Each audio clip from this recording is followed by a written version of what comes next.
Welcome to the Crystal Library, a pocket-sized portal into the magical, mysterious, and sometimes misunderstood world of crystals. I'm your host, Ashleigh, and each week I'll guide you as we explore one enchanting stone, its history, lore, healing properties, and one easy way to invite its magic into your everyday life. Whether you're crystal curious or deep in the woo, this is your space to learn, explore, and expand your connection to the mineral realm, one glittering gem at a time. So let's open the library and see which crystal wants to speak today. Welcome back to the Crystal Library. I am Ashleigh, and I am very thrilled to have you here with me for this episode, because even though the stone that I'm going to be talking about is the stone that led to my spiritual awakening several years ago, it's taken me a long time to get to the point where I was really ready to share this stone on the podcast, even though I've been doing these weekly crystal episodes since June of 2025. And I felt like I wanted to start 2026, number one, with my crystal of the year, which is emerald. Thank you to my hubby for this, my new gorgeous emerald ring.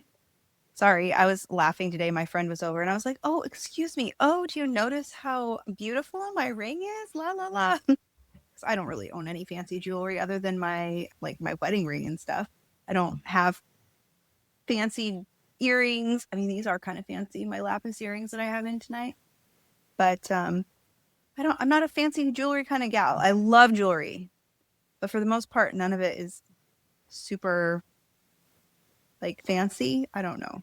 Anyway, so starting the year chatting about my crystal of the year, emerald, and then I thought tonight or today or this recording should definitely be about Celestite.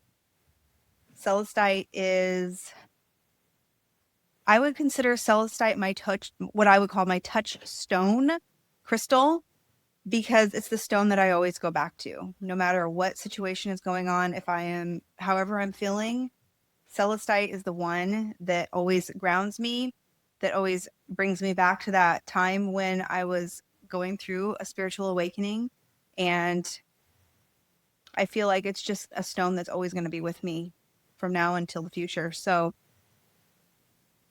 let's rewind. I want to chat a little bit about my original connection to this stone. And if you've been a long time listener of Big Crystal Energy, you've probably heard this story before. I shared it in my first episode way back, over 100 episodes ago. I have touched on this particular moment many times, but if you're new here, or if you just really want to hear the story again of how someone even has a spiritual awakening, this is my story. And this is why I love Celestite. And then I'm going to share a little bit more about the stone and how I connect with it and how I work with it and how I relate its meaning to me. So let's see here. My youngest son was born in July of 2022. I had gone through a hardship having my son. Okay. I had 3 pregnancy losses prior to getting pregnant with him. I had a pretty uneventful pregnancy with him. I had just turned 40 when I found out that I was pregnant. So I was already an older mom. And I went through pregnancy, gave birth. That was fine. I did struggle with some postpartum depression. And then the year it was such a hard year. I think it was coming off of all those pregnancy losses and then being pregnant as an older woman. Not older, but in pregnancy terms, right? They call it a geriatric pregnancy. And I think that term is awful, but coming off of that and then going into postpartum and then struggling with just a lot of changes and a lot of things happened in my life during that first postpartum year that really put me into a spot that was very low. And I'm not fully prepared to talk about that time openly quite yet, because I feel like it could potentially, it could hurt people's feelings, and I'm not really ready for that. But it was just a very, very, very hard year. And I went to I finally felt like I was in a place where I could leave the baby and go away for a weekend and meet my girlfriends. And my girlfriends, we've been friends since we were in PA school, which was quite a few years back. So we usually go on these annual girls trips, and we decided to go to Santa Fe, New Mexico. Honestly, I don't even remember how we picked that place. We always just picked different places. And so I was in this really low spot. I was being triggered by a lot of things going on in my personal life. A lot of emotions and things were being brought up from when I was a child. I was just struggling so hard, but I knew that I wanted to enjoy this trip. So here I am, I'm on this trip and I'm trying to rally and I'm trying to have a good time. And then I'm getting these phone calls and all this stuff was going on at home. And it was just like, oh my God, it was so hard. It was so hard. And I remember it was, I don't want to say, I don't think it was the last day of the trip, maybe the day before we left. I don't know. If you've never been to Santa Fe, it's very artistic. There was all these galleries, wineries. We walked into this one particular place. I wish I even remembered the name. I don't know the name of it. It was kind of like a winery slash art gallery slash shop.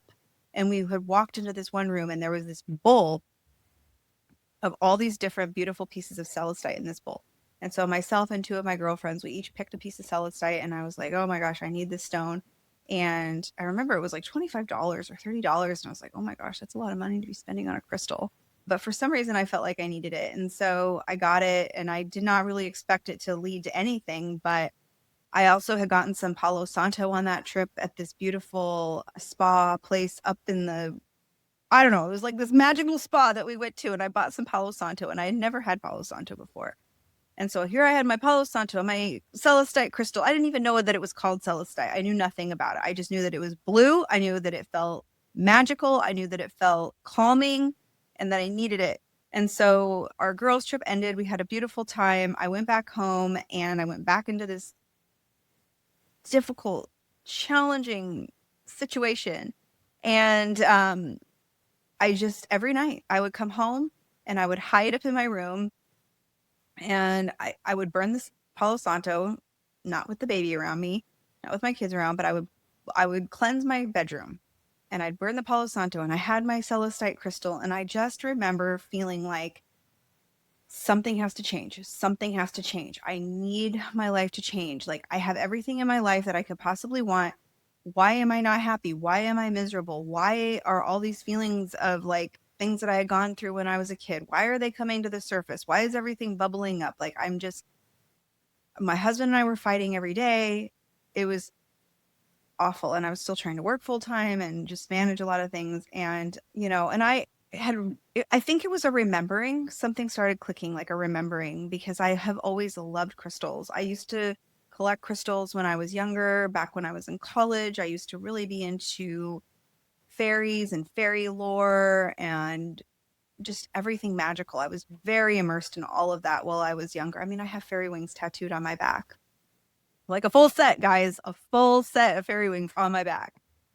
And you can see my fairy wings in the background. I used to make fairy wings. I used to wear them out and about all the time. You guys, it was a whole thing. It was like a really huge part of my life for many years.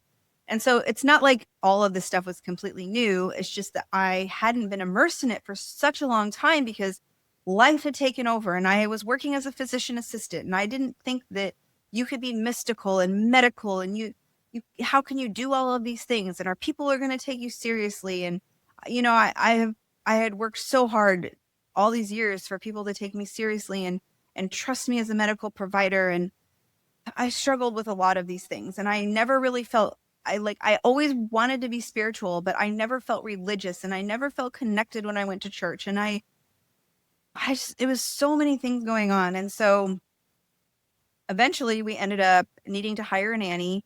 And I met this gal, Delaney. Delaney, if you're listening, hello, surprise, I'm shouting you out. And when we interviewed her, she had mentioned that she was really into crystals and metaphysics and stuff too. And so her and I started chatting about these things. And I think that it was the first time that I had really ever met anyone in so many years that had a similar interest to me in this regard. And I think that was kind of like, okay, well, other people are interested in this stuff too. And she seems pretty much like normal. And so I just decided, you know what? It's okay to be this way. It's okay to be professional. It's okay to be metaphysical. It's okay to love both. And then I just kind of went off the deep end into this metaphysical path, and I started researching things, and I really started getting into crystals, and I really started getting into metaphysics, and like a light switch went off. All of a sudden, I started feeling so much better. It was like I knew that this was the person that I've always been meant, like this is the person I've always been meant to be, right? I have always been a mystical person. I've always been a magical person, but I repressed it for so long. Oh, sorry, I got a buddy back here. Yes, Jasper, can I help you? Yeah, Daddy's making your dinner. Okay, so anyway, so that was the thing. This crystal, this particular piece of celestite was just this threshold for me. It was this crossing over, and I've really never looked back. I've gone down the rabbit hole so far now. What is celestite? Okay, celestite is let me say it. I'm going to try to say it correctly. It is a strontium sulfate. It's soft, it's fragile, and it's often found in geodes. So I have this gorgeous piece right here. It's like a geode, but that it was, okay, so on the back you can see that it was a geode, but on the front it was carved into a heart. This piece is so gorgeous. Love this piece. I keep it on my desk. It's pale blue, and it's just ethereal, right? It just looks like it's from another world. Typically, it's found in Madagascar, Mexico, Poland, the UK. They even find it in Ohio. Ohio. Can you believe that? So, Celestite has taught me that I don't have to choose between science and spirituality. I am living in this, what I would consider a liminal space between both. And I'm really rooted in both. I believe in science, but I believe in spirituality. And I do believe that there's a bridge between the two. And what I discovered is that most people see a threshold as something that you have to cross, like a door threshold. You have to cross over it. But Celestite showed me that I can inhabit the threshold, right? I can live in that space between two different things. And that's how I kind of like to live my life. I like to live in that threshold where I can easily teeter-totter between two. I can be all things. And I think that we can all be all things. We don't have to choose. And I feel like this really matters because I listen to a lot of different podcasts. I do a lot of reading about a lot of different things. And so many scientists and doctors and engineers and all these different people admit that there are some things that just cannot be explained by science, at least not yet. And so there has to be something more, and that there really is this element of mysticism in all of our lives. We can't avoid that. Miracles happen. We see that happen all the time. We can't explain every single thing. And even the most rigorous fields of science and technology really acknowledge this mystery. Reality itself is liminal, right? We're all living between science and mystery, the known and the unknown, the proven and what has been experienced. We all live in that space. But what this means practically is that I am a medical professional and I also work with crystals. I am a witch, but I like to check facts and confirm things. I'm a mystic, but I love to cite my sources. I'm a person that just refuses to be one thing. And the in-between is not unstable. It's just this honest place.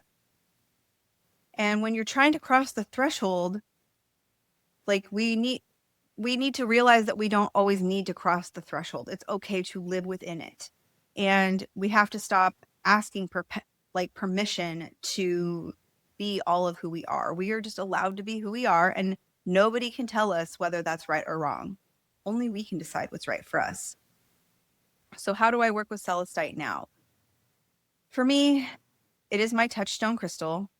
Whenever I feel disconnected from my spiritual practice, whenever I am feeling frustrated or confused or down or anxious or depressed, I always come back to this stone. A lot of times it's this one particular piece of celestite. I mean, here on my desk, I've got my original piece that I bought. I have this other piece that I bought. I have lots of pieces of it. Sometimes I even forget where I got them. I have this big piece. And what it shows me is that a lot of times that the piece that I feel most connected to is not the biggest, flashiest, showiest piece in my house. It's really my original piece that I got that's so beloved to me. And also I can hold it in my hand. So when I sit here and I hold my Celestite, it just reminds me of who I am. It reminds me of who I have evolved into over the past several years, it even shows me like who I'm going to be in a few more years. I feel like my evolution of me, Ashleigh, as a witch, as a metaphysical practitioner, my journey has been somewhat long, but there was this huge gap where I cut everything off. But now my trajectory has been quite fast because I just have so much passion for this. I love more than anything to go to work and do my very best at my regular job and then come home and come into my witch room and be with my stones and light some incense and read a book. Thank you for visiting the Crystal Library. I hope today's stone offered just the magic you needed. If you loved this episode, share it with your favorite mystic and tag me on Instagram at mystical.mama.ash or at Bid Crystal Energy Podcast. And if you're feeling generous, leave a 5-star rating and review. It helps this magic reach more curious souls. Until next time, keep your crystals close and your intuition closer.